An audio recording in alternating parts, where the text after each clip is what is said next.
TOPLOBSTA Productions. We are being hypnotized by people like this. Newsreaders, politicians, teachers, lecturers. We are in a country and in a world that is being run by unbelievably sick people. The chasm between what we're told is going on and what is really going on is absolutely incredible. Oh yeah, dude. There's some Nephilim shit. It's like we all know what's going down, but no one's saying shit what happened to the home of the brave. These motherfuckers, they're controlling us now, and no one's talking about how they made us fight and be slaves. And everybody's just walking around, head in the clouds, and wanna wake up to a dead in the grave. But then it's too late, we need to be ready to raise up. Welcome to the end of days. Everybody is slaves, only some are aware that the government released. Welcome back, ladies and gentlemen, to another episode of Nephilim Death Squad. I am David Lee Corbo, aka The Raven. That is TOPLOBSTA, the father of disinformation. Before we get into today's guest, I would just like to remind all of the viewers that this is not a 30-minute preview because Fridays are for the Lord and this material is for everybody. But we do want to compel you, if you see fit to support us, go on over to patreon.com/NephilimDeathSquad. Sign up for whatever tier you'd like. Gain early access to episodes before the general public. Enjoy ad-free viewing experiences as well as discount codes off of merchandise from TOPLOBSTA.com. All that and more awaits you over on patreon.com/NephilimDeathSquad. Guys, we are back once again, and things are a little bit different this time. We are here with Ed Mabrie, but we recently wrapped up the end of our 25-episode Book of Revelation series. And if you guys thought that that was it, you were wrong. We finished the end. Now we're starting from the beginning with the very first episode of the Book of Genesis. Dissection? I don't know what you would call it, but we are back with Ed Mabrie. Ed, for the fans who definitely know you and definitely love you, let them know anyway where they can find your work. Sure. So all my legacy stuff is on my website, faithbyreason.net. The relatively new venture I've started is on Patreon. And so, yes, that's the website. Again, all my stuff there's for over a decade. My blogs, podcasts, videos are there, as well as my YouTube channel. And I have started a Patreon for people who want to go a bit deeper. And that's really the main place where I'm putting out my first run content. So if you start at the first level, the first tier, which is I call it the red tier, you get the first access to anything I put out. I put that out on Patreon first, even before I put it out on my own website. There's also bonus episodes, exclusive content that's only going to be on Patreon. Not going to put it on YouTube because they're already shadow banning me. I'm not getting I wasn't getting a ton before, but I'm getting even less. I've offended the YouTube gods. So this is where the stuff's going to come out first. Also Q&As. I'm going to have a Q&A video out today. You send your questions in and I love to answer them. And if you want to level up to the blue tier, then you get all of that. Plus you're a part of our monthly Bible study called the Jehovah Story Book Club. And we just had our first. You get weekly notes and videos from me just outlining what we do. But what we're doing, we're going through the entire Bible in 12 months. And, in 1 year, once a month. But we're looking at it from the spiritual standpoint. Because if you aren't looking at it from that standpoint, if you don't have the supernatural worldview, you are missing easily 80% of what's going on.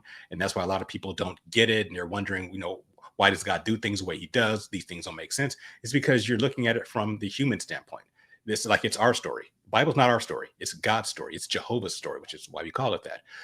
And so we had our first session this last Sunday. It was amazing. Ton of people showed up. I've been extremely pleasantly surprised by the amount of people who want to come aboard. And I think Raven and I were talking about this before the show. People want authenticity. They don't want the same old stuff that you've been hearing if you've been in church since you were a kid, like I've been. They want to know about the spiritual stuff. They want someone who just is going to speak about these things authentically and not be afraid to go into some of the areas of the Bible that are a little weird and creepy and where God doesn't seem like the God in our Sunday school books. That's where we go. And I got great questions from the folks. Half of it is an overview, and then the other half is Q&A where we talk about the episode, the overview of what we went over, and got great questions. And the videos are up, so even if you can't attend, you can see the videos. So I just strongly recommend going there, checking it out. There's some little preview areas there if you want to just stick your toe in and see what it's like. But yeah, Patreon is blowing up. I'm really happy about it, and I'm really, really grateful to those who are supporting me through Patreon. And hopefully, I'm trying to give you as much value as I can for your support. Yeah, I encourage you guys to join because, again, I missed the live where you could actually go there and ask Ed questions and derail him. But I was like, I do this enough. So I did catch the replay. It's cool to see like people that are in the chat, like that are here, they get to ask the questions. They're like, oh, they're a little nervous, but they asked some good questions. And I was like, this is good. It was edifying. One of the points I don't want to spoil today, but you got into a little bit about there being something that you can't create. God wouldn't create out of nothing, or that there can't be nothing before there's creation. And that was a very intense idea that you're not going to hear in church. I'm sure we're going to touch on some of that. Yeah, because I think, and correct me if I'm wrong, I said you can't create chaos. Right. So it's someone actually challenged me on that on YouTube, and I said, you know what, if you really want to get the answer, go to Patreon. I'm you have to pay for the privilege of talking to me. I'm kidding. I'm totally kidding. I actually did answer his question about you can't create chaos, because he was like, because basically, it's not just biblically not possible. It's just like metaphysically. I mean, the second law of thermodynamics says, chaos. You can't go from chaos to order. You have to go from order to chaos, because chaos is the measurement of a lack of order. So it doesn't even exist as its own thing. So you have to have order first, then chaos. And the person, I guess he basically said, well, what if I just, scribble some random crap on a piece of paper? Isn't that chaos? I said, no, because in order to do that, you have to have a thought process, an orderly thought process. Your synapses have to fire in your brain. You have to think to yourself, I want to create a bunch of scribbles. That was order. You had to have a pen, and you had to have the manufacturing of the paper. There's a lot that goes into this before you just do one thing. Exactly. You know what's fascinating about that is those mystery schools, whether it's the Masons or the OTO, or you name them, you can go on and on. Everything that they believe can kind of be summed up as order out of chaos, and their entire belief system is structured that way. And it would be fascinating to find that too, among many other things, was an inversion. It's not just an inversion. They're leaving out a step. Yes, they want to make order out of chaos, but first they have to have order. Then they make it chaotic through doing their crap. And then they want to bring their particular order out of it. So they use a chaotic situation. I forget the politician who said this. We say, never let a good crisis go to waste. Oh yeah. So, I mean, take the classic example of 9/11. You have I'm not going to get into what happened. Well, the buildings came down. Well, someone had to build those buildings first. They had to build the Twin Towers. That was order. Then the chaos happened when they went down. And then from that, you come up with whatever you want to, it's all the things that came out of it. That I think new order. Well, we've seen that on the macro here in the United States. Like, you have the founding of the country in 1776, and whatever you think of that, or whatever that was, and whatever it may be, it was order out of, it was out of chaos, but before that was also order. It's just, it's a continuing cycle, but the cycle that we're in right now is that order, the constitutional order that was created. Then we have this weird Marxist revolution, or this slow march through the institutions, which they've made over probably 50 to 100 years. And they did that in order for them to establish their order, right? Because they have to create this chaos. But at the end of it, it doesn't look like they're going to get away with it at this point. It looks like things are turning in a different direction, but they understand that they had to break this down at its very roots, even to the idea of what a man and a woman are. They had to go that deep at our foundations to then restore order, but in their image. It's funny too, because all that stuff, despite how chaotic it appears, right? When what is a man, what is a woman, that kind of a rhetoric, there was quite a bit of organization and order that went into pushing that sort of an agenda on people. So it is this constant ebb and flow of order and chaos. But the origins of that, or the genesis of that, should be the most interesting thing. It's like, which one came first? And I'm struggling right now to not use a chicken or egg euphemism. Please don't mention eggs. Nope, no eggs. I'm not talking about eggs today. I promise the people. I promise you, Ed. And I know this may be confusing to you, but I will not talk about eggs. And no, Ed, I will not elaborate. So, and it also, in order for you to not struggle anymore, I have not made the mistake. So the title of these episodes will be the Book of Genesis, part, and then the number. Thank you. 1. Thank Yes. you, because I am an American citizen. We do not use Roman numerals. That It's very got disrespectful. We wild. use numbers here. After episode 5, I was like, this is a mistake. I'm Googling like what Huge mistake. Huge 13, mistake. how do I You're write this? Googling. I'm not Googling. I'm learning in real time. All right. And that's very often the case on this show. And that's, I think, what the audience might find endearing. It's like, look, it is his childlike wonder, but his inability to grasp simple concepts. And I think that's endearing. But so when it comes to the book of Genesis, I'm really excited to do this, man, because it was a fantastic journey going through the book of Revelation. But you have mentioned it in the past, and it rang true to me, Ed. It is this idea that like everybody kind of wants to get into the book of Revelation because it's got its theater and its drama, but it's like something about the end of all things. We're fascinated with it as human beings. And so it was a great journey, but I'm excited that it's not ending. And in fact, now we're starting from the beginning. And so where do you want to start when it comes to the book of Genesis? Well, yeah. So I want this show to be an intro because I want to talk about why. Why was this book written? It was actually dictated directly by God to Moses. So this is one of 2 books we can say definitively came from from God. Most of the other books were inspired by God, by the Holy Spirit, but they were usually people writing about what they heard from God directly. The prophets, Isaiah, Jeremiah, so forth and so on. They penned those books directly with their experience. The book of Genesis is different because God told this to Moses. We're going to talk about that in a second. And so I want to get into really why. So just laying the foundation for it and why it's important. And you talked just to end the whole order or chaos thing. Yeah, you have order, then you have chaos, and then from chaos you can have someone else's order, but that order is always less than the original order. We're going to see that in Genesis is that every time some kind, you have the order, something chaotic happens, and everything else is a little bit lower. And I think we're seeing that in our world that the world that existed before 9/11. Yeah, there's a new order out of it, but is it better? I don't think so. I used to like being able to see my loved one off on a plane, like actually go all the way up to the to the terminal where they're not the terminal, but go to the gate. Now you can't do that anymore. That's not better. I like to be able to wear my shoes when I go in and take a bottle of wine or something onto the plane directly. You can't do that. Those things. Well, Ed, it looks like they're rolling back the TSA in a big way. They just fired like 400 employees, and there is talk. It's very weird what's happening in America because all these things. I feel like it is interesting.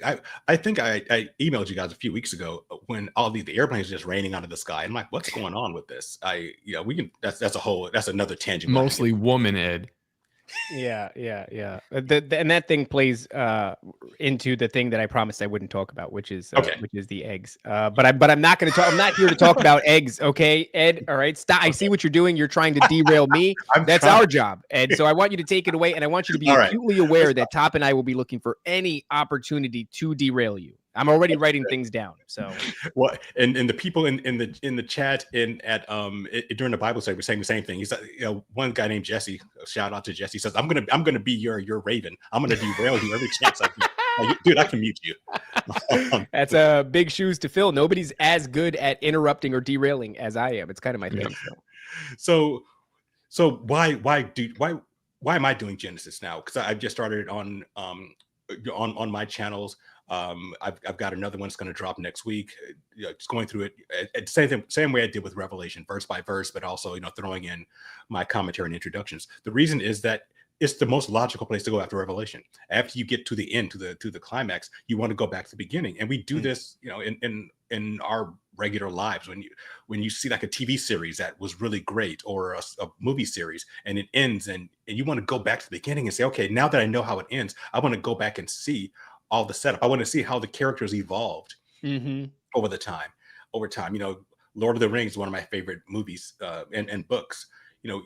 I love going back and taking it from the beginning to see, where the characters were, how they were more innocent, and all the things they went through to get to that final conclusion. I love the show Breaking Bad. I'm sorry, Ed, you just crushed it, dude. Those are 2. I mean, that was literally 2 that I would have mentioned. I was going to say Breaking Bad. That's very funny. Good. Great taste, Ed. Great taste. It was one of those shows, because a lot of shows kind of fall off at the end, or have like, the middle where it drags. Breaking Bad was just, it got better and better. It went up and up. And you know what else it did? It ended which is hugely when important, it right? Because at means- the same time, AMC started The Walking Dead, and it never ended, and it means nothing now. It's nonsense. Whereas they set out to tell a story, and they did just that. And when it was over, it was over. So yeah, I mean, great show. That stuck the landing. The opposite would be something like Lost, which just completely dropped the ball. Yeah. I'll give you one more for you. I mean, it's off topic, but if you guys ever watched the show Mr. Robot, it was on USA. I gave it a little bit of a chance, but Yeah. it just never resonated with me. It's one of those things where, you know how you start a show, you got to start it like 6 times, and then on the 6th time you lock in and you're like, this is damn good. But it took me like 6 times to get it started. It's like that. It totally sticks to landing because it's weird. You're like, you don't know what's going on because you feel as lost as the main character. But I think when you get to the end, it sticks to landing well. And last one is a show called 12 Monkeys that was based off the movie from way back in the day with Bruce Willis. But the TV show, again, they knew what they were doing from the beginning to the end. If you have a chance to watch that, everything was on Sci-Fi Network if that still exists. But yeah, watch 12 Monkeys. It was a great show. Anyway. Wait. You know what? I got to derail you. Look, I want to ask this before we get into it, and this is going to be a total derailment, but I'd rather do it now than when we're in the meat of it. What do you think about reincarnation? I don't buy into it from a biblical standpoint because the idea of reincarnation, as I understand it, you can tell me if you have a different understanding, is that you live your life, you accumulate certain karma or justice points, and if you don't reach the height you're supposed to reach, when you die, you come back and you have a chance to you come back if you do well, you come back at a higher level and you keep ascending. If you don't do well, then you're reincarnated at a lower level and you've got to get back to it. So okay, check this out. This is what I really wanted to ask you, and I want to see if this resonates with you. It's going to be, I know you're not going to have too much to contribute on it because it's speculation. But we were once told by a fan of the show who submitted their own paranormal testimony that they had a parasitic spirit that was attached to them, and they actually entered an agreement with this thing. Okay. It would receive emotional energetic energy, so it would siphon it off of him as he went through these experiences. Like, it's like they want to possess you and then make you do drugs and have sex and do all this stuff. So it's basically in that kind of a relationship with him. So it gets that energy. What he gets is a lot of success with women, but also he gets to ask questions and it might give him answers. He asked questions about reincarnation, and this thing told him that reincarnation is a system that was created sometime along mankind's, development, but it wasn't created by God.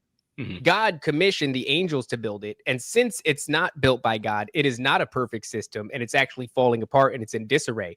Now, I don't know that I believe that, but I know that there are people who suspect that there are these entities, they call them whatever, archons or something like that, and they are trapping you in a karmic loop, right? They're guiding you towards the light so that you're reborn essentially, and it's to continue looshing off of you and zapping this energy.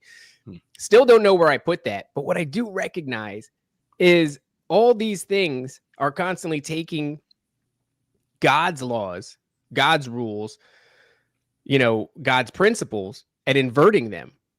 And of course they would try to emulate the resurrection if they could. And of course they would, if they did, they would only succeed in creating a bastardized, screwed up, inverted version of the resurrection. And in that lens, I'm like, wait a second. Is there something there? Could a system have been created, laid over God's creation, right? And basically to achieve this inversion of the resurrection. And it's just schizo-musing, but I wanted to know what you thought about that. Yeah, well, Tell me it's a good idea. Apostle Paul says it's appointed unto man once to die and then the judgment. So that seems pretty hard and fast rule that you die once. I encountered a person who I used to work with, like my first job out of college. I was working this crappy job working for a law firm, and so there were a lot of weird characters there. We would file documents in the court for the attorneys. It didn't take a whole lot of brain power to do it, so you didn't get like the Phi Beta Kappas. I was just there because I was trying to earn some money, and I thought, and I got to drive around. I didn't want to be in an office. And you're driving. I was in LA at the time, so you're driving all over LA to different courthouses and filing stuff. And I was thinking of being an attorney at the time, so that's why. Anyway, there's one lady who said that she had like several experiences, and she was reincarnated, and she was like a princess in Atlantis and all that kind of stuff. Always a princess. They're always royalty, aren't they? Of course, yeah. Everyone's always no one ever says. I used to be a dung farmer, in the Ganges in my previous life. But what I've come to realize about not just about her, but others, that remember that there are eternal spirits that can attach themselves to you and know you have these lives. So you have demons, the disembodied spirits of the Nephilim, and we all Familiars. familiar. Yeah, we have that's actually biblical, that we have familiar spirits that attach themselves to you, and they know you because they're the ones who tempt. I think we talked about this before. They know how to tempt you in the right place because they know you, and it said this is where he or she always falls. So whenever they're doing good, getting closer to God, I'm going to bring this to them, bring this in their life, and just set them off and derail them. So, but you die, that spirit is still alive. They're going to go to the next person. You know what they're going to have? They're going to have experiences with this other person, and maybe from the previous life, and they'll say, hey, you know what? You had this experience where you were this medieval knight or whatever. That's because they were attached to that person previously. Man, I love that. That's a great idea, because we've speculated as to whether or not it has to be the individual who's reincarnated, or could something be passed from one person to another. It could be a memory, but that doesn't mean that it doesn't feel as real as waking life in some way, shape, or form if you're going through, regressive hypnosis. I like that. If you open yourself to these entities, then they come in. And again, they've been around since the time of the floods. We're talking 7,000 years ago. So they've had a lot of time to practice deception. Right. So when you have a so-called spiritualist who will say, who says, I have a seance with you, and we'll bring your great aunt Millie back, and we'll talk to her. Well, they can maybe summon the spirit that was familiar to Aunt Millie. So when they talk to the spirit, it's, that's only Aunt Millie knew about these things. Well, that familiar spirit knew it too. This is why ancestor worship is so prevalent and so captivating, because these things, I mean, it seems like they're just tasked to, it's like having your own Fed, right? Like everybody gets an FBI agent. Everybody also gets like a spiritual FBI agent. It's a narc. It's always sitting on your shoulder, listening to you. It's a familiar spirit, man. I like that. That's see, this is why I derail. Most importantly, Ed, this is why I derail you. You've got a fascinating take on many things, and I like that one. That's a very good one. I'll be keeping that in my pocket. That's because like you, I have questions about everything, and I don't think anything is off limits. So that's why I just look at everything. But I feel as long if you're grounded in your understanding of God's nature, of the nature of the Bible, nature of His story, then you can venture out into all these different things without it, taking you into the wrong directions, because you have your grounding. And that's what my Bible study is all about. That's what Faith by Reason is all about. I want to make sure that you know God, that you know what this biblical story is, and you know the truth. And then go ahead, venture out to other things. But it's like if you're anchored, or so you can, or whatever, you have a life preserver on, you can go out into the ocean because you're never going to sink. So, man, you're always tied, awesome. or you have a rope tied to the shore. You can always just take that rope and get back to the shore. Very important. Yeah, we talked about that last episode. If you're going to venture into these ideas and these spiritual realms, best to go with Jesus Christ, I would say. All right. Well, sorry. My apologies for derailing you, but thank you very much, because that was a great idea. He doesn't mean it at all. He literally doesn't mean it. It's crazy to see him lie to you like that. Look, I really wanted it. Right? That was really for me, because I had this idea. Sometimes I hear things and I'm like, what does Ed think about this? Well, that's why I have the Q&As for questions like that. Let's go. All right, let's get into. Right, so as I was saying before we got into the TV and movie discussion, so what Genesis does is when you go back to it after seeing Revelation, you see how everything is set up.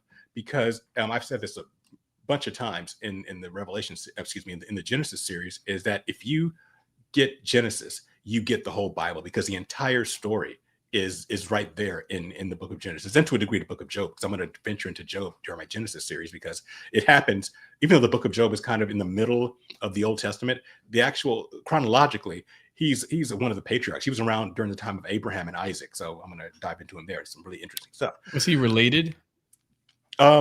He was, they were both part of the line of Shem. So they're related in that sense, but distantly. Okay.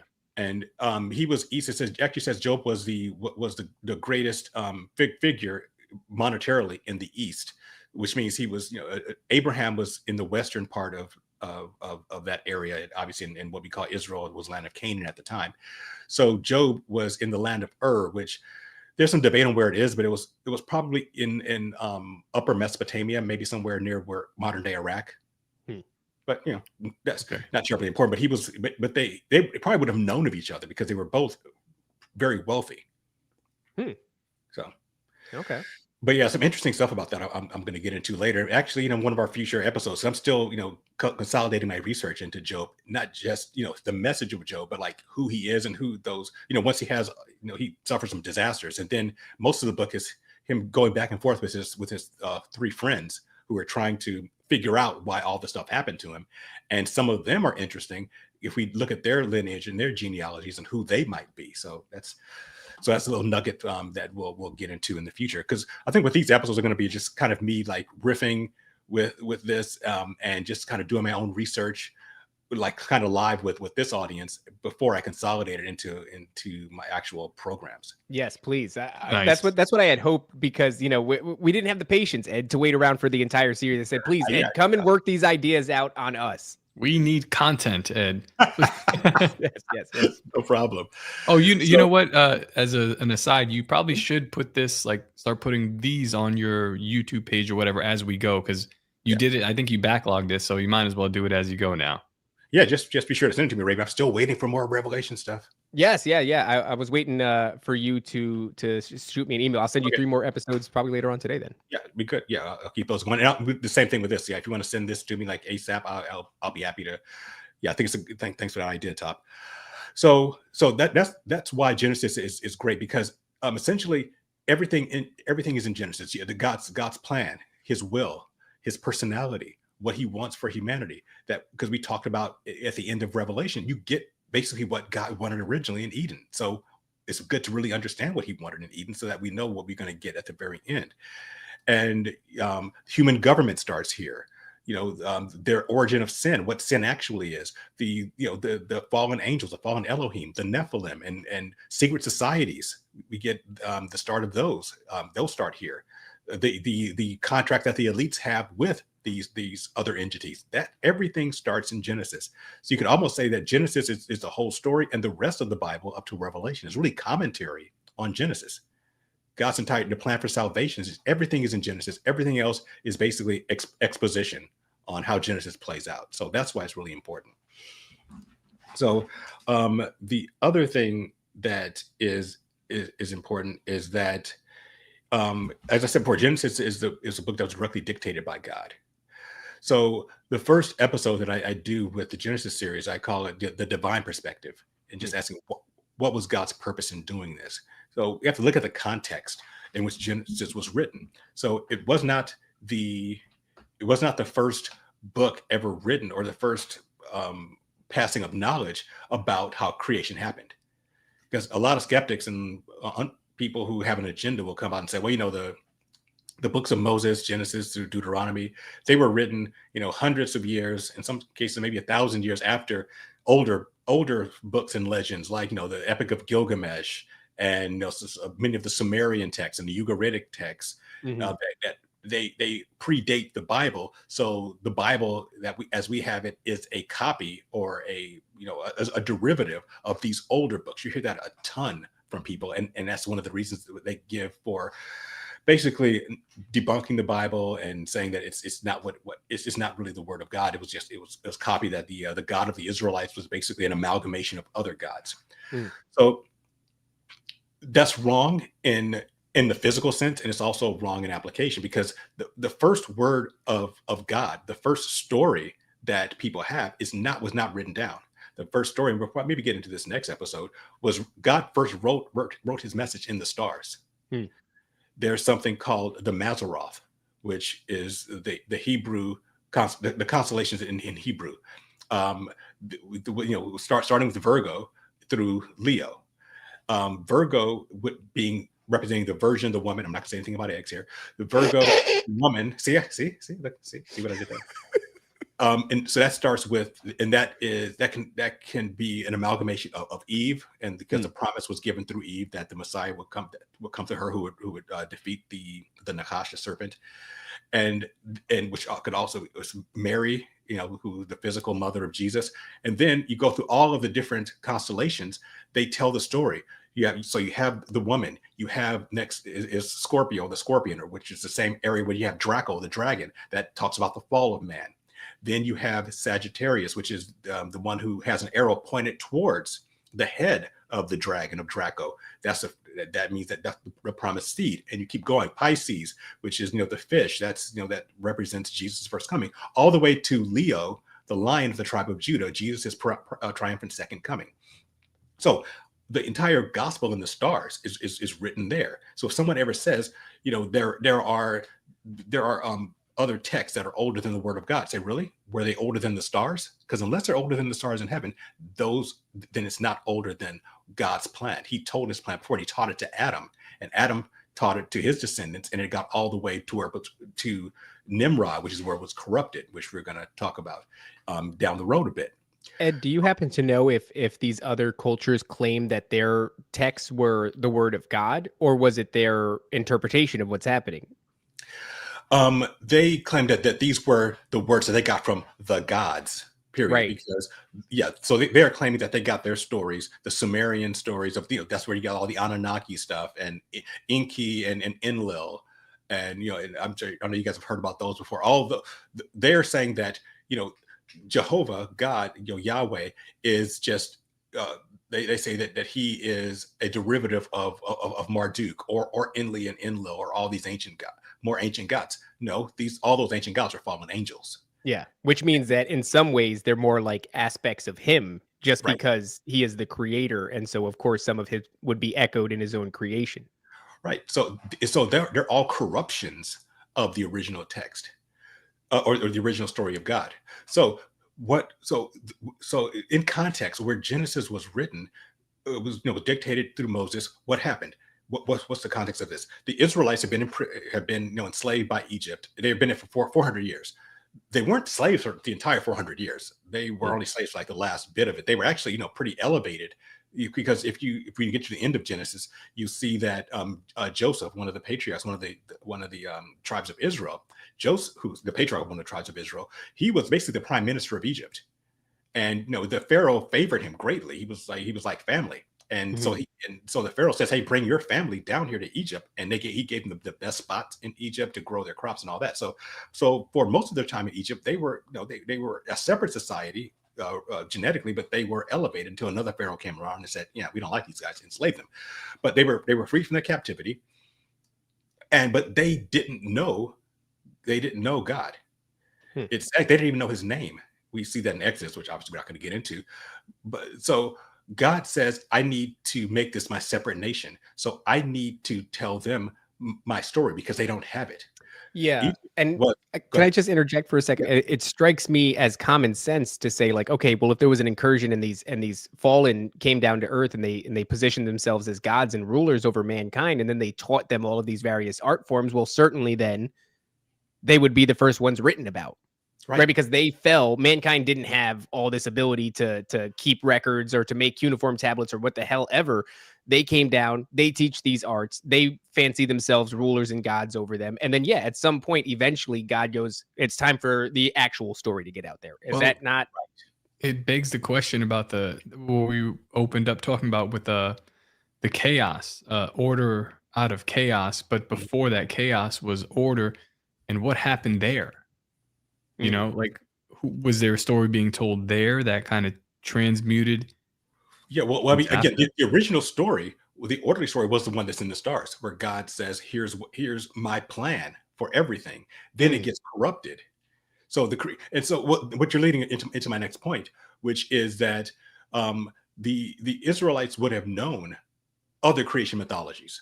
They would, because again, Egypt was the dominant world empire at the time. So people would come to them to trade or whatever. So they likely would have heard the Mesopotamian creation narrative. They would have heard the Sumerian creation narrative. They would have heard the Canaanite, even from south in Western Africa. They would have heard all these different creation myths. So the whole purpose of God bringing the Israelites out was to make his own nation. He had to make them separate. That's what sanctify means. He needed to make them separate. So he had to give them the truth. So one of the criticisms that Genesis gets, especially the first few chapters, is how abbreviated the creation narrative is. And first of all, the creation narrative is a poem. It's not a narrative. Genesis chapter 1 is a poem. It's actually a song because Hebrew poetry is often sung. And it is very brief. But what is a song? A song is a lot of information packed into a few words that you have to infer a lot. I mean, you can hear a love song that can talk about the entire a 20-year relationship between a man and a woman, but it's only in a few verses. But you have to infer a lot into that. Or even more so, people will hear like one particular line. It's only like 4 or 5 words, and somehow that'll hit you in such a deep way. And when it hits your mind, it unfolds into this much larger, much richer, and more dynamic message. Exactly. So that's what the first chapter is. And the reason it's so abbreviated is not, and people will say, well, because it's so abbreviated, and it's just, it's just a myth. It's just, it's just something people made up. No, the reason it's not more protracted is because it wasn't necessary. God did not need to convince the Israelites of supernatural creation. Everyone back then believed in a supernatural creation. It's, atheism is still a relatively recent phenomenon. It's maybe about 500 years old, maybe around the time of the French Revolution. Before that, everyone believed in the supernatural to some degree. So he didn't have to say, here's how I did it. What he was doing was he was contrasting his true story of creation with what they'd heard before. In other words, when you see in the beginning, God created the heavens and the earth, what he's essentially saying is that I know you've heard all these myths about how the world was created by these various and sundry gods of the Mesopotamians and the Sumerians and the Ugarites. But what I'm telling you is in the beginning, I, Jehovah, your Elohim, created the heavens and the earth. Oh, man. So it's a contrast. And that's huge, because I don't know why. I mean, obviously this is stuff that I knew, but as I'm hearing it right now, I know I promised I wouldn't talk about eggs, but the egg plays a part in all the pagan mythos. And basically it just goes like, there's primordial chaotic waters, and out of the primordial chaotic waters is birthed an egg, and all the order comes out of the egg. But that's not true if there was God. Right. God is like the definition of order, right? And so if God is creating everything, like, first there was chaos, but there's God. God is outside of this. Right. And then he creates everything. You just got my next point, Raven. That's because the difference between this creation narrative and all the others is that every other creation narrative has these so-called gods creating from within the universe. Oh, the egg is a lie. Oh, God, the egg is a lie. Oh, my God. Okay. But the creation narrative that God gave to the Hebrews, to the Israelites, says, no, I'm outside of time, space, and matter. Oh, man. He's transcendent. And she's saying, no, they did not create. I mean, you look at any of them. It's like, look at the Greek mythology. We all learned that in school. You had Zeus. Well, before Zeus, you had, a Kronos, and who was Saturn, and all these other. They created the world, and they created out of material that was already there. Because they know they can't create ex nihilo. They can't create out of nothing. And they know that. So there already had to be eternal water or eternal matter someplace. And they started shaping it. That's why all of them are chaos, then order. No, Jehovah existed as consciousness before there was physical. This heavenly realm, the spiritual realm, is consciousness. It's energy. Our thoughts are energy. When you have a thought in your mind, there's an electric signal going between your neurons. That's what our thoughts are. They're electric and they're eternal. God is that. That God is eternal consciousness, and he created the physical world from that. He spoke it into existence. It's one of the principles that I talk about in the Bible study and also here in Genesis. So he says, I created this from outside of the world. And then we talk about the rebellion. Every other religion, every other ancient text, every other ancient story has a story of how the gods created the world from inside the world, but they also have a story of rebellion. Every ancient religion has a story of a primordial rebellion, and then man is created. Well, they have that as well in the first chapter of Genesis. We'll probably talk about it more next week, where there was an angelic rebellion. We see that in Genesis chapter 1, verse 2. God created the heavens and the earth became formless, chaotic, and desolate. And the Spirit of God moved upon the face of there we go. And the darkness was on the face of the deep. The deep is the word Teom. Teom in Sumerian is a chaos dragon. Where I'm not going to get into that now. We'll get into that next week. But so he had to differentiate. He said, yes, there was a primordial rebellion, but I'm giving you how it really happened and who really won the war. It was me. It wasn't Zeus or or Marduk or Enlil. It was me. And we know there's a flood narrative in every ancient, in all ancient literature, in all ancient texts. There's a flood narrative. So we know there was a flood, but then God had to say, here's how the flood really happened. It wasn't because of Atlantis. I'm not debating that there was an Atlantis. There very well could have been. But the story is Atlantis was destroyed by a flood because they were arrogant and the gods destroyed. No, that's not what happened. God says that what happened was the fallen angels came down, Nephilim, we had to wipe them out. So that's what Genesis is. Genesis is especially the first 12 chapters, is contrasting the legends that the Israelites would have heard in Egypt with the actual truth, because he wanted them to be separate and he wanted them to have the truth. Setting the record straight. Exactly. It's funny to let them lie too. Like, I'll ask my kids, like, how did that draw? Well, I mean, this is kind of God's MO, right? He goes to Adam and Eve and he's like, what happened here? And then he lets them, and then they lie and they go, okay, exactly. Well, yeah. That's how our sin came into the world. And of course, and again, every one of these pagan narratives have their myth of how sin came into the world. You have Pandora's box. You have all these different things. But God said, this is how it happened. The man and woman did this. I gave them this rule. They broke it. I gave them a chance to repent. They didn't. So, and that's another pattern, that God always gives man a chance to repent. Never gives the angels a chance to repent. And there's a reason why that we'll get into, because I think we'll talk a little bit more about angels next time. But that's Ed, a small aside, you might find it interesting that this egg mythos that I'm talking about, so it always goes like one of two ways. Either the egg is birthed out of just nothingness, chaos, and then it opens up, and the top of the shell is like the firmament, and the bottom is the realm that we inhabit, and it's flat stationary plane. Or out of the egg is birthed, pantheons of sorts, and they make the realm. And what's interesting is that I believe in the Vedic belief system, there's like a mother named like Abba or something like that, and she's birthed out of the egg. And then she does not create the realm. She gives birth to two twins. The first twin tries to create the earth using the word, but lacks the words necessary to do so. And then his twin brother creates the realm via alchemical means, like manipulating the sort of fundamental building blocks of the egg. So it's funny because it's always a bastardization, close but no cigar. Yeah. I wish you had been here, because it's been a while since we talked to you, and I've just been spiraling over this egg symbolism that I've been catching lately. And man, we get to sit down with you, and a few minutes into it, all of a sudden I'm like, oh, that's why the egg is a lie. Right. There's always a corruption of it, and it's always from within creation. My two boys, they got a Christmas gift from one of our neighbors of a membership to this science and astrology center up here in Northern California. It's in Oakland. And so we went to it because my boys are into science and things like that. They're really into space travel and whatnot. And I'm sure it's going to upset all the flat earthers listening, but why don't you tell your boys the truth? just let them explore. They got to get there. First, they have to be lied to, and then you got to explain to them why it's a lie. But I want them to, if they're into engineering, that's why my oldest, he's a scientist. He loves engineering. He loves that kind of mathematics and things like that. So I want him to be exposed to to that sort of thing. But anyway, there was a show at their observatory, and part of that show, the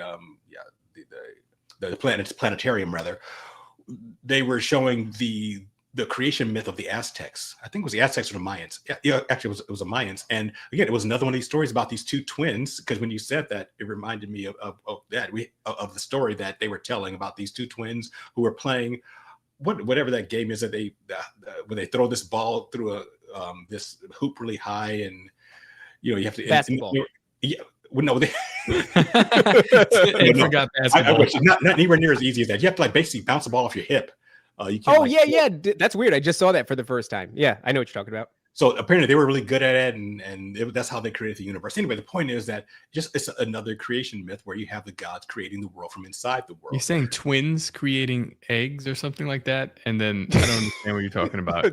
Don't show people that. Don't show people that. Take that off the screen. It's disgusting. It's very off-putting. Don't do that again. But the point is that it's always within the earth. It's always within the physical realm. No one has anything that's transcended. There was this really, I went to a seminar once by long time ago with my old mentor Chuck Missler, and he was there talking about Genesis and about creation versus evolution, all that kind of stuff. And there was one lady there who was, I think she was Hindi, she might have been, and she says, that's not a part of our religion. We believe that the earth is on the back of a giant turtle. Mm-hmm. And so Chuck asked her, okay, well, what's underneath that turtle? She said, another turtle. Well, what's underneath that turtle? She said, another turtle. Is that where that expression "turtles all the way down" comes from? Yeah, exactly. She said it's turtles all the way down. Really? I've heard that before, and I refuse to Google it, but I'm always like, what the hell does that mean? Turtles all the way down. I thought it was like the fractal nature of reality. I mean, I guess it kind of is still the fractal it's nature infinite of reality. turtles.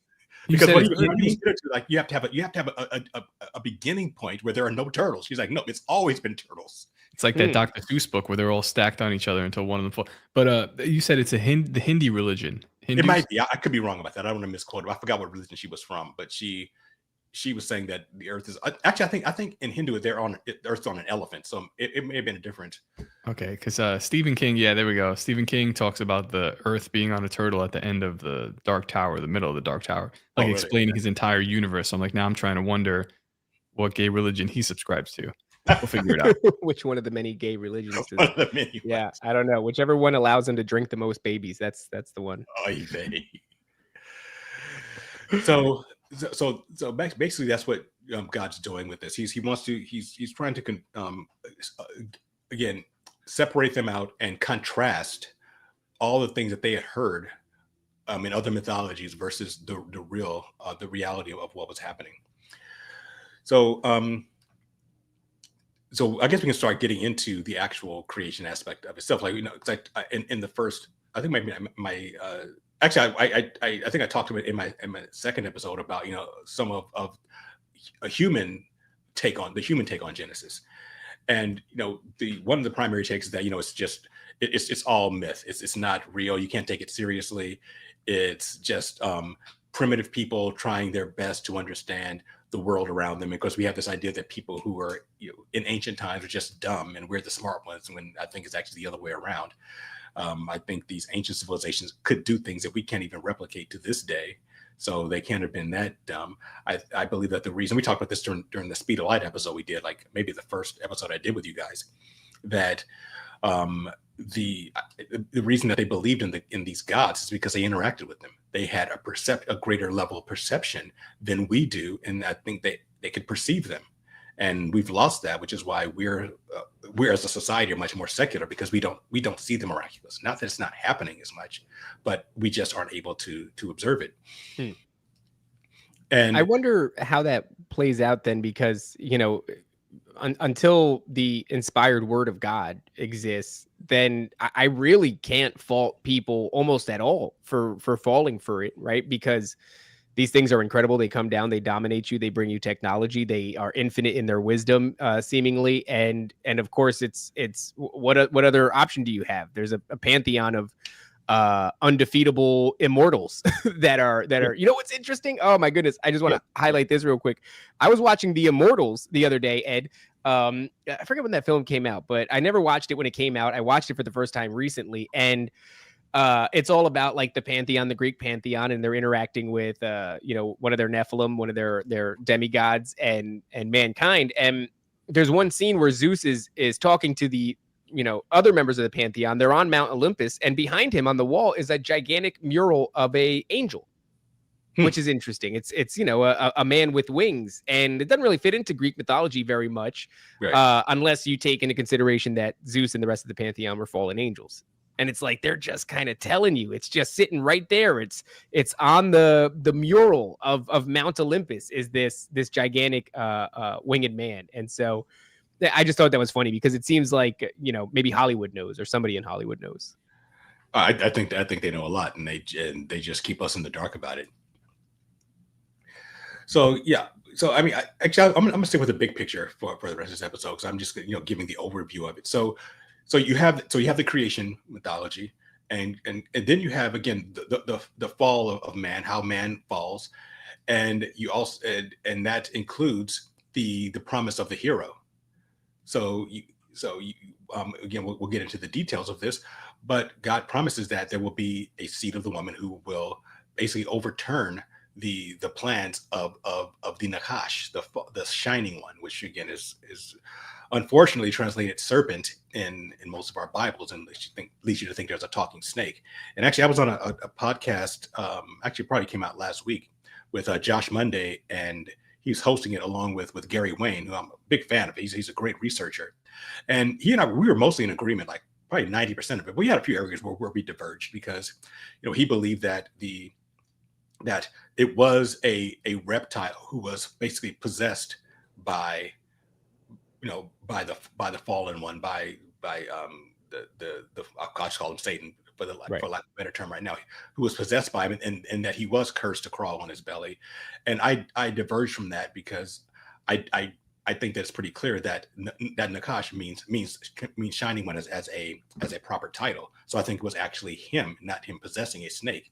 And I know that some of the things that trips people up, and I struggle with it myself, is that what does it mean he goes on his belly? And I think it's a metaphor. I think it's an analogy, because he goes on his belly and he will eat dust. Well, we know that snakes don't eat dust. Yes, they're on their belly, but they don't eat dust. But when we look at the idea that this entity, this fallen cherub, who we call Satan, is reptilian. And the reason, and I'm getting a little bit into the angel stuff here, is that he was a cherub. So there in the Bible, we see 4 cherubim that are always around the throne of God. So these are the good guys. They are the highest created angelic beings. And one of them, they're the God's throne guardians. 4 of them. One has a face like a man. One looks like an ox, a cow. The other one looks like a lion, and one looks like an eagle. So if you look at it, they seem to represent life on earth. You have the one that looks like a man, obviously represents humanity. You have one that looks like an eagle, representing birds, avians. You have one that looks like a cow, representing herbivores, and one that looks like a lion, representing carnivores. Well, there's one missing. There's one section of life missing, and that would be cold-blooded, scaly animals, fish, and reptiles. So there should be another cherub that represents them. And there it is. We see in the book of Ezekiel that the fallen one was the anointed cherub that covers. He was the top created one, and you would think that he would represent flying, and not he would represent reptiles. And we know later on in the Bible he's referred to as the dragon. And we also know there's a class of angelic beings, a class of Elohim called the seraphim, which are the only angels who are depicted as having wings in the Bible. And they have 6 wings, and they are fiery plumed serpents. They're what would you call a flying fiery serpent? Call it a dragon. And by the way, wasn't the big thing with dragons, one of the bigger problems with them was their proclivity for eating humans. And it's interesting that the language should be, you will eat dust all your days, and man was made from dust. Exactly. That's all. It's an analogy. So Satan is a dragon. He was a fiery plumed serpent. So he was probably over the seraphim, and he fell. So he was reptilian. So I think God was using a kind of analogy, a play on words. You're going to go on your belly like some of the creatures you represent, but dust will be your food. You will hunger. Your curses. You will hunger for man, for death. Damn. And the serpents the medieval serpents medieval dragons aren't really quite accurate, and they basically look like dinosaurs with wings. Think more of like the dragons of in China or in Mesoamerica that are basically giant flying snakes. Yeah, Quetzalcoatl, right? The winged serpent. Exactly. Yeah, if you go to Chichen Itza, you see the pyramid of Kukulkan in Chichen Itza basically represents that. So that's what they look like. Yeah, they fly on a less of a gravitational sort of less with gravity and more. I mean, how would I explain this? They fly like in the way that like a bee, right? Like a bee doesn't have the lift or doesn't have wings the size that are you shouldn't be able to generate that lift. Yeah, they're flying besides, like, in spite of their wings. They have a bunch of wings, but it's just like they're just kind of like that snake or that dragon.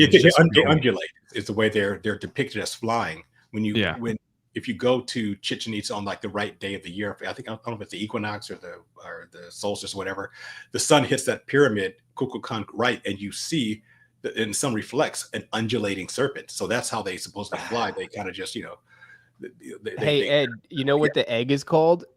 The egg is called the Orphic egg, and it's enveloped in a serpent. Can't help himself. That's why there's so much serpentine symbolism in a lot of these pagan and occult religions. Now, keep in mind, not all the seraphim are bad. I know a guy who's in Scotland. He is really strong Christian. He has a lot of very prophetic dreams, and he has a lot of dreams that are from God. He said, and he got freaked out because he saw a dream. He had a dream where there was a dragon talking to him, but talking positively about God. And he freaked out and says, that can't be. And I said, no, keep in mind, they didn't all fall. Yeah. There are seraphim who are still good guys. I've had a dream where a flying serpent is like beckoning me to some sort of adventure, and I was like happy to go out and meet it. Interestingly enough, I had another dream about it where it was flying above a temple, and I was like in a tourist situation, like in South America, visiting a temple, and but I never felt like it was adversarial, but it wasn't evil. It was like it was calling to me to come on this great adventure. Yeah. And I didn't find myself hating it. I was like going to spar with it. It was strangely like a good thing. So yeah, that's interesting. Yeah. Oh, the egg is bad. And I know, because we just naturally think of snakes bad, dragon bad. Yeah. And but we have to be careful. We have to be very, very, very careful, because some of them are bad, but some of them are good. But also there are some angelic beings who are beautiful beings of light who are actually fallen. I mean, we see in the New Testament, I think the Apostle Paul says you have to be wary, because even Satan can appear as an angel of light. So just because you have an experience with some creature who is beautiful and shining doesn't mean it's a good guy. Right. And just because you have an experience with a fiery serpent doesn't mean it's a bad guy. How do you know the difference? That's discernment. Are they contradicting or conflicting with the word of God? Which is why, again, it's so important to know who God is, what his plan is, what his will is. And so if somebody speaks against that, then you know that, okay, you're not from God, even though you look like a beautiful angel. Man. So, yeah, that's really important. Test the spirits. Yep, exactly. Test the spirits. So when you have what we'll see as we go on is there's several patterns that repeat themselves. One is that you can speak things into one realm and they manifest in the other. That's how God produced the world. He spoke it into the spiritual realm and it manifests in the spiritual realm. In the physical realm. And you can do it vice versa. That's what our prayers are. We pray in the physical realm for it to manifest in the spiritual realm. So that's a principle. Another principle we're going to get to is God resting on the seventh day. With that word resting means he ceases activity. So he's no longer initiating his will unilaterally. For the rest of the Bible, God only responds to what we do and what the other fallen angels do, what the angels do. He only responds. You will never see him unilaterally enacting his will, which answers the question, why doesn't God stop evil before it happens? Because he rested from that. He can respond to evil, but he will not stop before it happens, because he gave his word to Adam that you bear the image of God. You're my image bearer. I'm putting you in charge. And he won't go back on his word until the very end.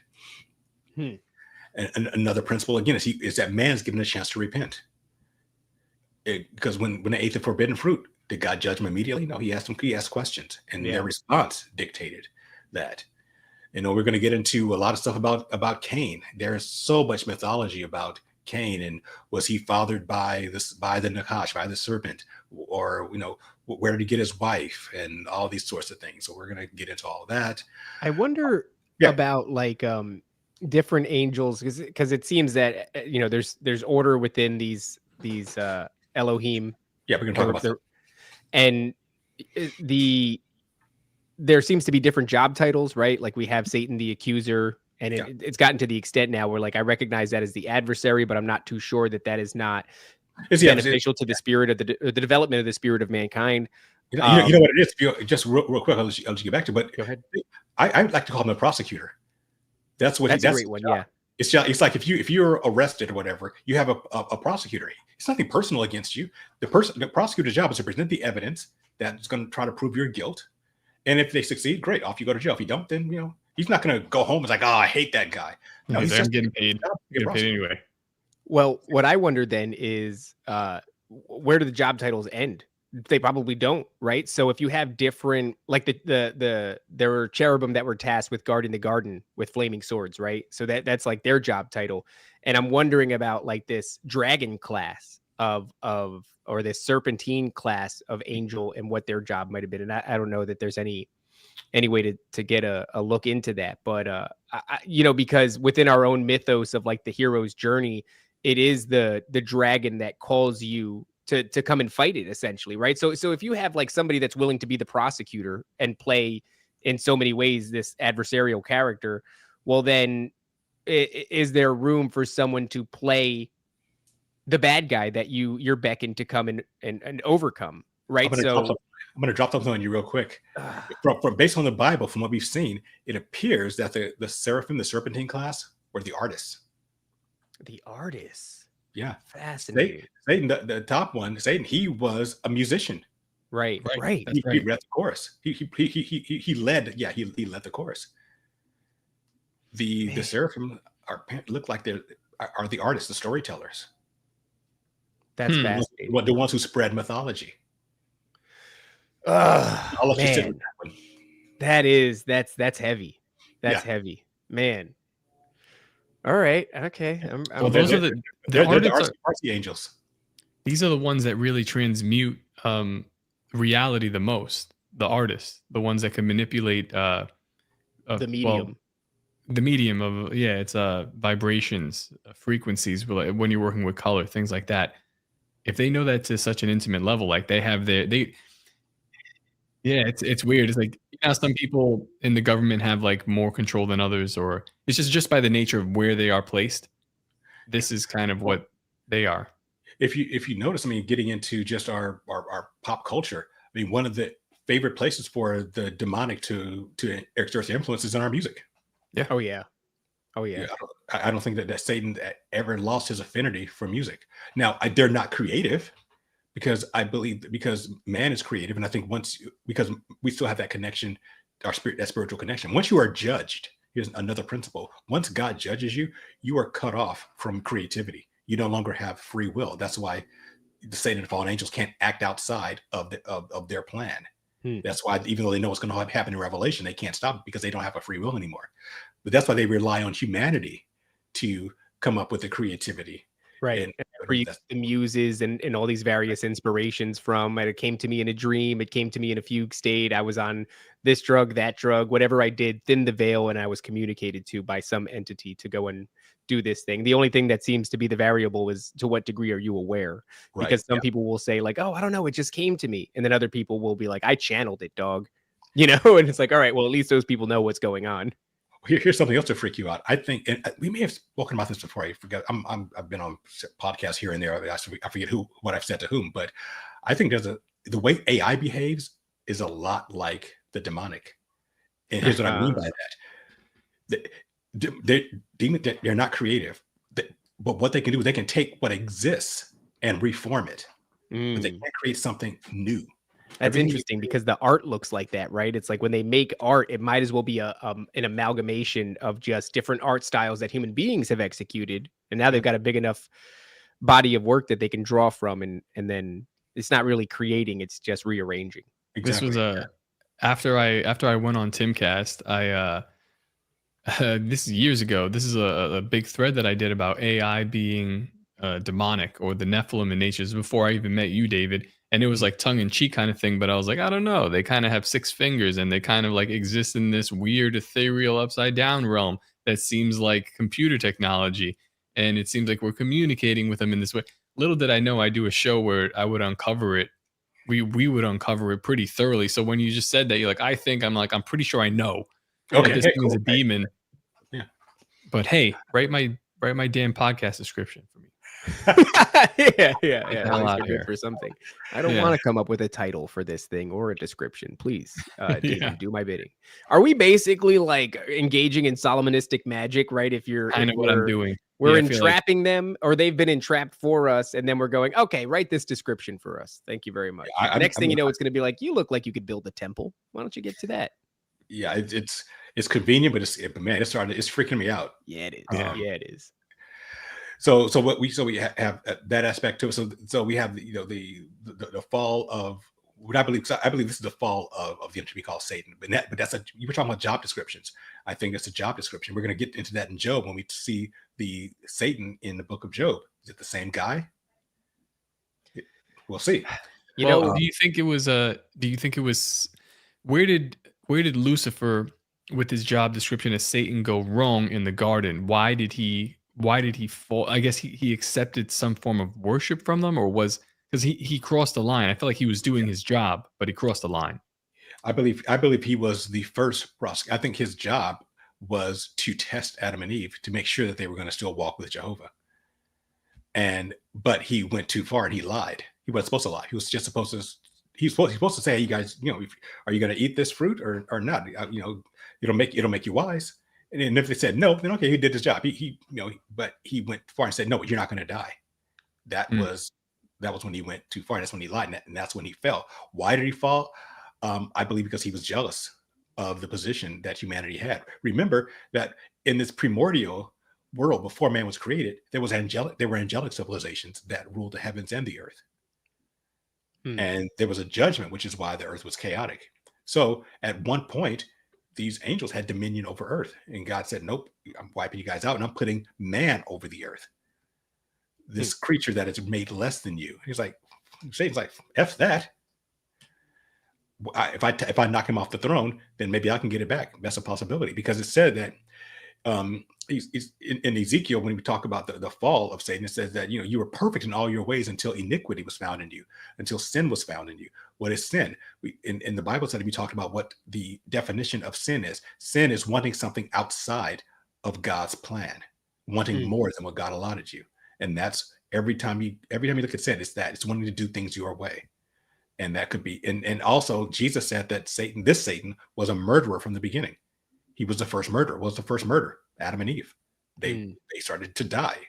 So I think and that's why the curse that God put on the Nachash was just, because it's okay. You wanted to kill man. That's going to be your desire. You will hunger for the dust. By the way, such an obvious thing, right? Like that's how it all started, was with this lie, and people who engage in witchcraft, or they will use a Ouija board, or what have you, whatever technology or ritual or something you're using to communicate with the spiritual realm. And it's wild to me that people can't ever just ask themselves, how do I know this thing is telling the truth? Right? Like we talk about David Icke on this show, and it's like David Icke has a lot of fascinating information, and I don't think that he is a bad actor. In other words, I don't think that he's lying to people. But if you listen to him, he tells you that a lot of this started where he had a massive download of sorts, and it was allegedly from the ascended masters of Atlantis and their disembodied spirits. And I just want to ask him, hey, you ever considered like they're lying to you?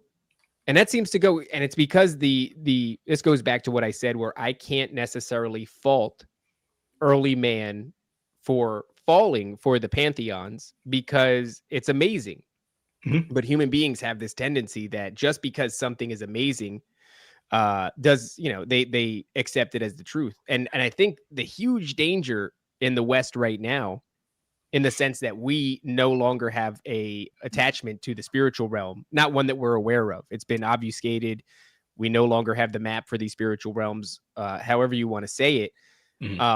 That means that when something comes along that's spiritual, just by its nature of being spiritual, because we've dismissed that entire genre, by its nature, it's amazing. So now that we're at least early man knew that the spiritual realm was real, and that spiritual entities were real. And so when they encountered one, maybe at least they could skip the being blown away part. Mankind today, or Americans today, are blown away. You have something slides, off your table and falls on the floor, and it's like, is it a poltergeist? And it's the craziest, most unexplainable thing in the world. And God forbid anything more amazing than that should happen, and you're going to fall for it. Yeah, the thing is, like, one of the great things about Genesis is that all these patterns repeat. And what is a pattern? The pattern is we want more knowledge than we were intended to have from the spiritual realm. That's what Eve wanted. Eve what was it lie? You will be, you will be like the gods, knowing good and evil, but you won't die. That's what he wanted. He said, I want to be like the Elohim. I want their knowledge. And what's the lie? That you can be like the gods on your own. That is the same lie that everyone's been told, that everyone believes. You can be, I mean, the elites to this day, what do they want? They want to be like the gods. They want to be like the immortals. The lie never changes. The so-called aliens come down from outer space, and what do they say? Hey, you can be, the Bible's wrong. You can be like the gods. Same lie being told over and over again. Transhumanism, you can live forever, right? You don't have to die. It's over and over again. It's wanting more than what you were allotted by God. You want something outside of God's plan for you. God's plan for Adam and Eve was not for them to, in my opinion, was not for them to never know good and evil, but it was for them to gradually learn it, not all at once. He wanted them to stay innocent, and he wanted to teach them, just like, they were basically infants. If you look at it, he wanted to teach them. It's like, I think we have the analogy of being exposed to pornography too young. It's like, as you guys, as I tell my boys this, as you grow, I'm going to teach you more and more about sexuality. But this was, but even the fruit was like, I'm going to show you a porno when you're 3. Yeah. That's a horrifying but a great analogy. And it's worth mentioning too that the Bible talks about, basically rails against fear, right? Not to give in to fear not, over and over again. I know that people say it's 365 times in the Bible. I don't know if that's true. It is. It is, because I remember Googling it, and Google's like, well, not quite, but Google's got AI now, and so it's run by the fallen. But that fear, if you give into it, there's magnitudes of the consequences you suffer. And eventually, if you get to the most, harrowing consequence, you're going to fear death. You're going to want to live forever. You're going to take the chip, take the implant, take the augmentation, alter your DNA, whatever you got to do, because you're so afraid that whatever comes after this next isn't good, or there's nothing, or you'll be judged, or what have you. And so, that fear is what drives you towards sin in the first place, in many cases, at least. And what's interesting what you said, Raven, you said something before about how, glass falls off the table. It's also poltergeist.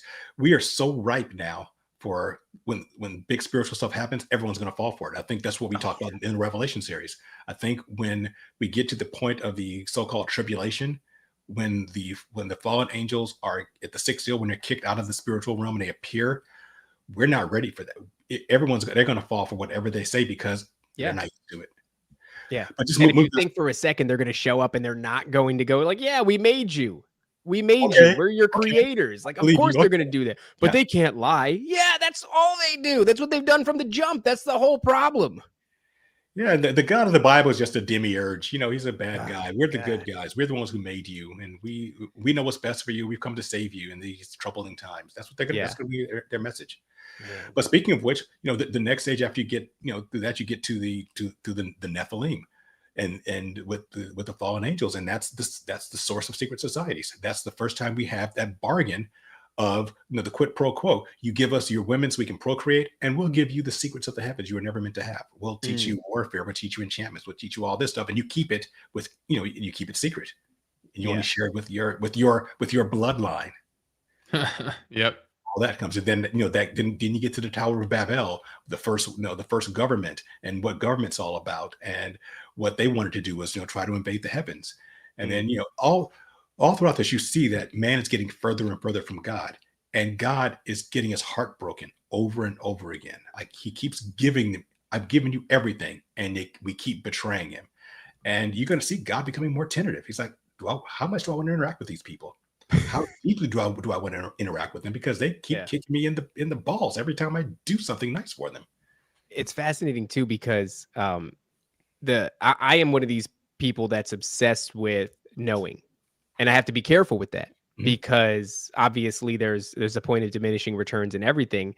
And I recognize that one of the greatest fears is the fear of the unknown.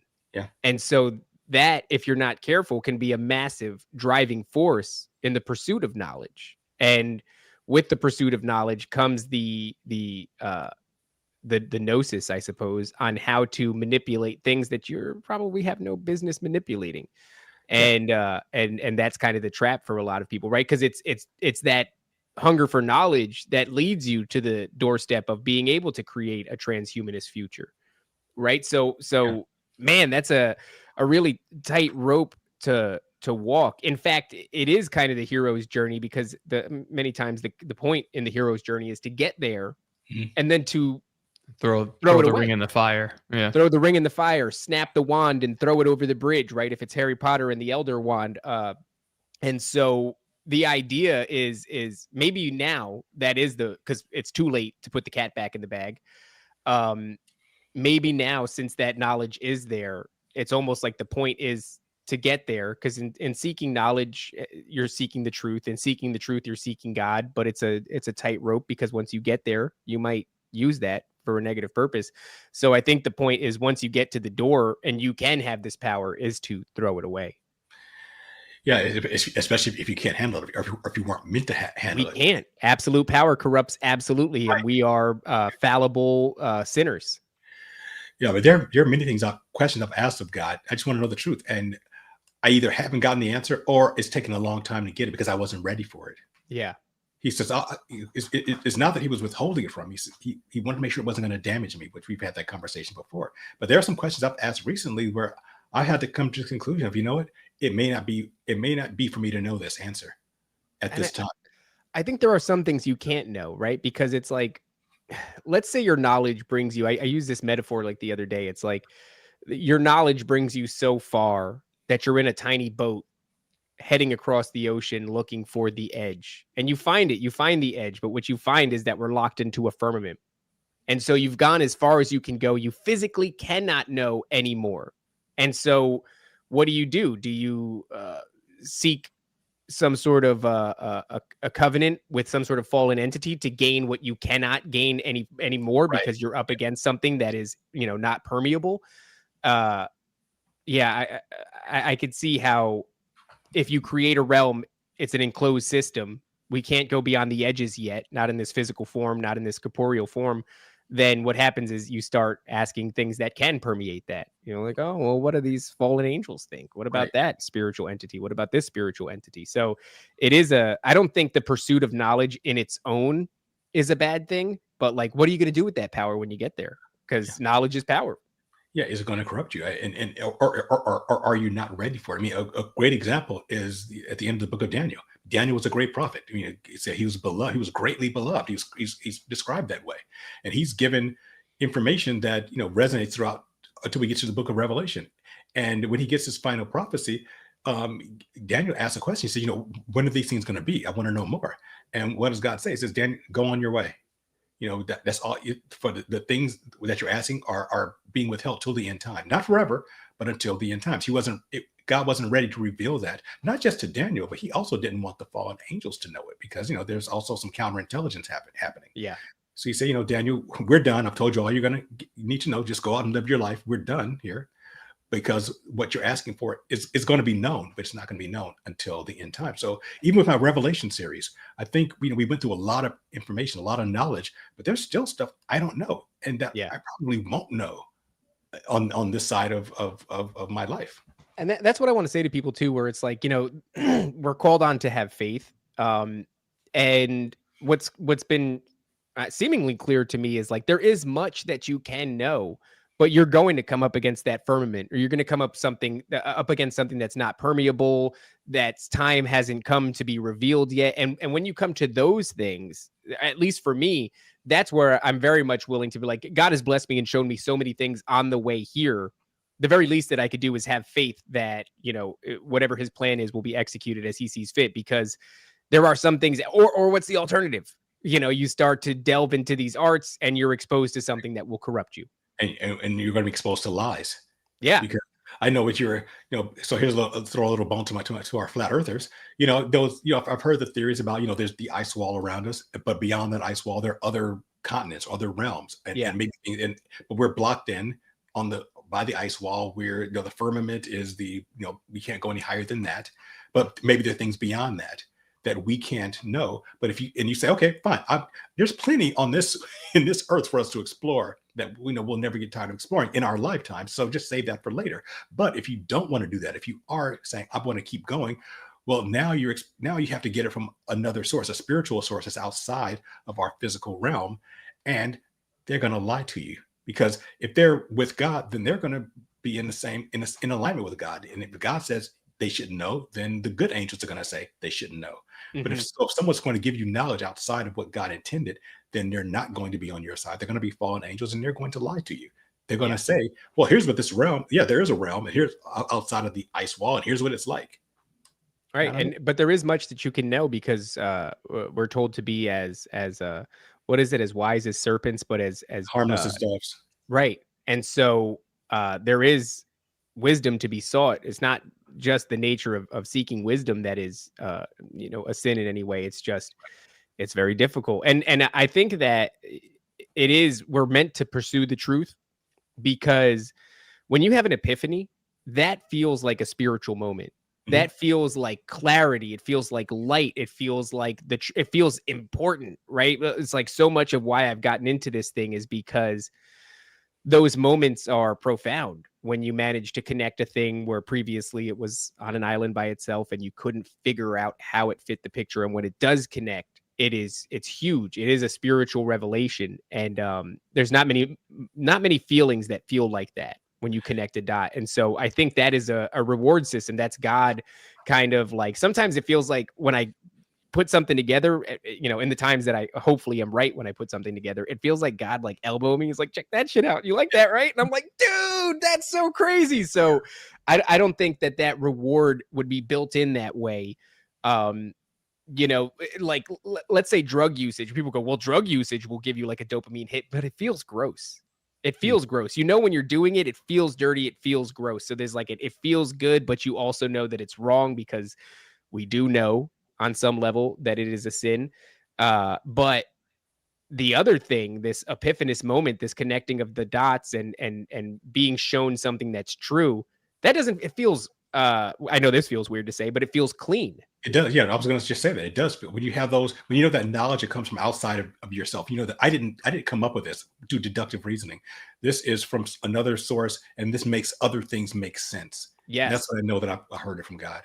Yeah. So just to wrap things up. So we're going to learn about the origin of secret societies, the origin of human government through Babel, and what that's all about. The origin of religion and false religions.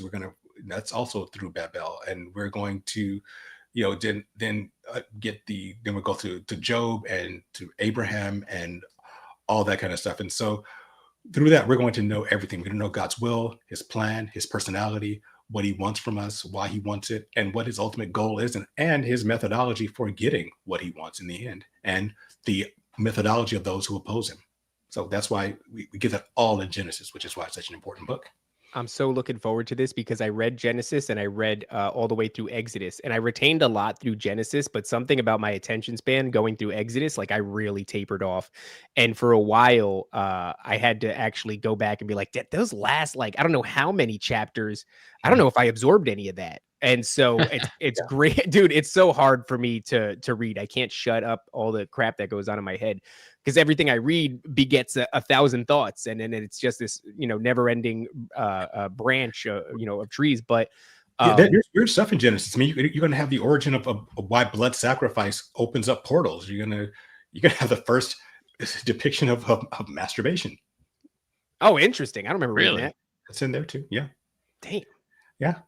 It's in those last few books that you didn't pay attention to, because that's when you're getting into the family of Jacob and some of the things that they did. But God talks about it there as well. Interesting. Wow. I look at this. The chat is the worst. Z-Man, a never-ending branch of trees. When it left my mouth, Z-Man, I knew that you would be there to catch it. Unbelievable. Yeah, I'm looking forward to this though, because it takes, for me, I have to go over something like several times to really absorb it. So this is going to be great. I'm glad that, and look, man, the truth of the matter is, I'm gonna let you know now. As soon as we're done with Genesis, we're gonna be asking you about Exodus. It's gonna happen. And so, much to your dismay, I am content to keep you in a symbiotic, or maybe parasitic. Maybe we're the parasites in this relationship with us, as long as we possibly can. And next thing you know, we're gonna be going through the whole Bible. So I'm excited, and I hope everybody else is excited as I am, because these things are tremendously valuable, not just for me, but for the audience. Yeah, and I learn while I teach, so it's great because I'm always getting new stuff. That's why we've been doing that Bible study. I've been doing it for 5 years. Every And I keep thinking I'm gonna like run out of stuff. No, new insights come in all the time. So every time we take this 12-month journey through the Bible, I learn new stuff. That the Holy Spirit reveals to me that I take to the next year session. So if this happens, Nancy said Ed's going to be with us until he's raptured. I'm gonna try Sometime petitioning God. It was funny. My wife and I, we watched the Deadpool and Wolverine movie last night on whatever, Disney Plus or whatever. What'd you think? It was for I thought it was more action packed than the first two, but it wasn't as funny. I thought the first two were funnier than this one. This one was more action, but it was fun. It was a lot. I liked the fight scenes. I thought it was funny. I'm a fan of the Deadpool movies. Totally I did not like every time he said he was Marvel Jesus, though. I was like, how dare you? How dare you? Didn't like that. I got sick of the little dog too. The little crusty dog thing. I thought Nice Pool was funny. Weird. Yeah. Yeah. But one line he has with Hugh Jackman is like, yeah, we're gonna do this till you're 90. Yeah, exactly. That's going to be you and us, Ed, until you're 90, or if you get raptured, in which case we're going to spend a long time petitioning God. Like, will you send him back if 20 of us wants him back? Will you send us back if 15 of us want him back? I ain't coming back. I'll maybe I'll an apparition. I ain't coming back. Once I'm out of this world, I ain't coming back. All right, that's fair. That's fine. Well, one more time then, Ed, where can everybody find your work? Sure. Legacy stuff, faithbyreason.net and the YouTube channel. So that's where you'll be able to do deep dives into stuff that I've talked about before, in the categories, all the different subjects that I've learned from and continue to grow from. If you want to be an active participant, that would be the Patreon, because that's where I'm answering questions and putting new stuff up and bonus episodes. And this is where the Bible study is. If you want to be part of that Bible study, become a Patreon. You get the weekly notes. And once a month, we spend an hour. The first half hour is me doing an overview of the material. The next half hour is your questions and comments. And then then there's a recap and it's posted. So if you can't make it, don't worry about it. It'll be there for you to see. When's our next one? The next one is going to be the third Sunday in March. I actually have to look at the actual date for that. Third Sunday in March. So that's good. That'll do. Yeah. So it's always the third Sunday of every month at 10 a.m. Pacific time. I have to emphasize Pacific time because one poor lady, she was on Eastern time and she came in 10 o'clock on Eastern time. Like, where are you? I'm like, I just woke up. Sat there for 4 hours. No, she didn't. I got the text from her like after she was there for a few minutes and said, no, you got another. Oh, at least you caught it. At least you caught it early. Well, good for her. Well, thank you very much, Ed. I'm excited to be starting this new journey. Everybody go and support Ed, and also check out the Patreon because we're going to be doing that Bible study with them. And, it's just like you do a great job of presenting tools to us, for understanding these things. And those tools, I think, are doing a great job of building a community or strengthening a community. So thank you for your time, Ed, and thank you for everything that you've been doing. Yeah, hey, you know what? About one of the reasons is resonating with people is that we don't talk about the same. It's authentic and it's not just the same old message. It's I'm willing to dive into the weird stuff, and I love getting into that stuff. And I think people are want to. There's a hunger for it, and I'm seeing it now with people joining. Almost every day I get a new person joining the Patreon. And I really appreciate it, and that just tells me that there is a true hunger for the kind of stuff we're talking about. There is. There really is. Let's try to spread this thing a little bit more, guys. If you're here, let's play a little game.